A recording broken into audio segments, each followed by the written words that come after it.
Okay guys, today I fitted an Apple CarPlay and Android Auto unit for a customer who actually failed to mention that he has a CCC, well, it's a mask unit, but he failed to mention that he actually had a fault. And funnily enough, going on the above post about this whole most fiber ring bus, it's presented me with the perfect opportunity to actually show you how to solve this issue and why to ignore everything that BMW Dr. Dean has said about this. As it stands at the minute,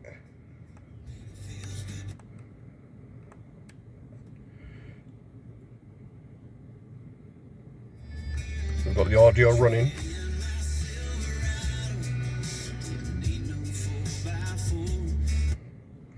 Notice how it cut off there. I need to show you my hands so you know I'm not doing anything.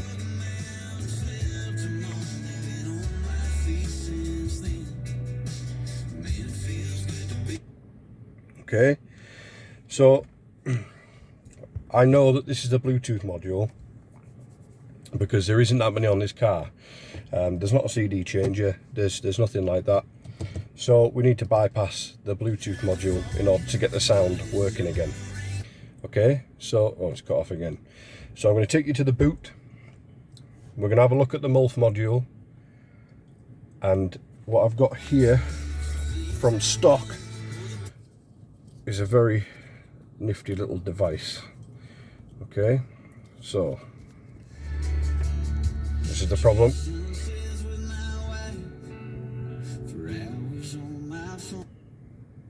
So I'd say it's cutting off every, I don't know, 15 seconds or so, something along those lines. Now, what we can actually do is, because it is just a fiber optic cable, it's a very, very, very thin glass tube almost that just passes light through. We're going to go into the back, we're going to unplug that, and then we're going to fit this loop. And then I'm going to show you a diagram as to why this works. Okay, so oh, it's come back on now. Oh, it's gone back off again. So let's go to the boot and we'll have a look.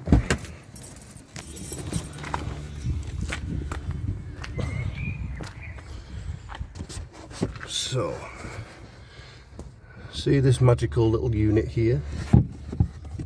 Right at the bottom, there's a couple of cables. And what we're going to do is fit this loop onto the cable. So bear with me and I will show you.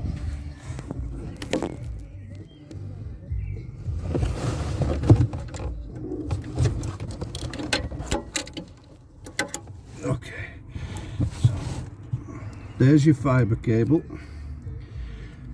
And notice how it's flashing.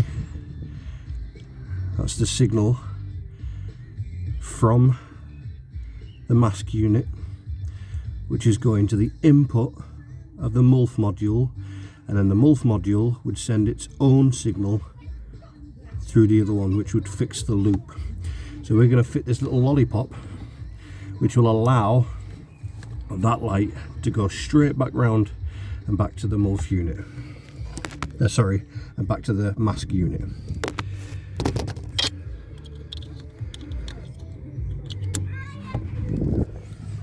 There we go. So, light's going in, looping all the way back round and going straight back. Now, we shouldn't have a problem.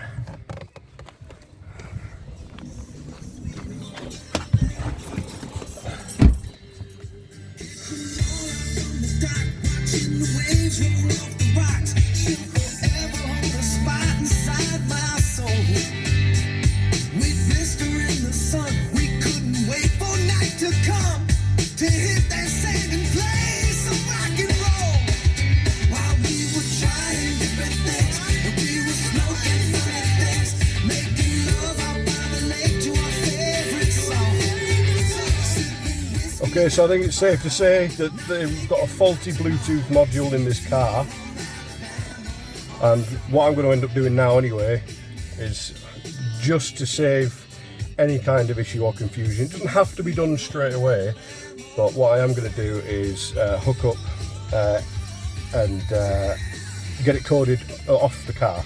The customer doesn't need it anymore, he's happy without the Bluetooth module, so we'll just code it out, and then you won't get any most loop or most reset when running diagnostics on the car.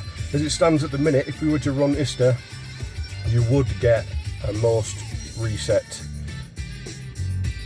message come up, because the car would be searching for the Bluetooth module, which now it can't find. But that's nothing to worry about. There is going to be no heat, or whatever it was Dr. Dean said, no heat transferred to another module.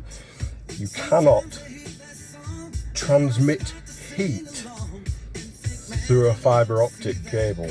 It's light going through a glass tube, and that's all it is. And it can't be frozen, so it wasn't, the sound wasn't freezing because it's cold outside, or because the fiber optic cables were frozen. It's because there was a faulty module on the car, which we've now bypassed with the loop. And I'm gonna cut over to a quick diagram now to show you the inner workings, or the most basic way that this is wired up, because it's been made out to be a very complicated fiber bus when it actually isn't. It's one of the most simple. So let's go have a look. Okay, so here's the current diagram. CCC unit or mask to a CD changer. I've just put that in there for effect. Bluetooth module here, and the little arrows are basically the fiber cables. So you can see that it is wired in series. So the CCC unit, fiber out to the input of the CD changer, out to the input of the Bluetooth module, and then that's back round to the input of the CCC. Now, because we had a faulty Bluetooth module, what happens is the signal hits here, it registers a fault and sends a reset signal back. This then cuts off the sound, it does a quick reset, sends it back out, and it starts to go on that kind of little bit of a sound cutting out kind of loop, if you like. So what we've done in the meantime is we've fixed the loop, or stopped the reset, by adding in the little kind of lollipop loop, which has bypassed this. So now we're actually going this way, and the light that's coming from this CD changer is actually just completely going all the way around and completing the loop. Okay, so that's no longer there. That's fine like that. Diagnostics I run on it, it will give you a most reset fault or message, but it's nothing to worry about. You can code this out, then the car won't be looking for it. It's fine. No heat will damage anything else. Everything's got its own fan or its own heatsink and can regulate its own temperature, so you're fine bypassing it. I hope this has cleared up how simple everything really can actually be on some of the BMW buses. But it is a lot more simple than what it is being made out to be by Dr. Dean. It's not a complicated setup. Something fails, a signal doesn't get him back, and it'll try and reset itself. Just bypass it. Absolutely nothing wrong with that. It's fine. Thank you very much.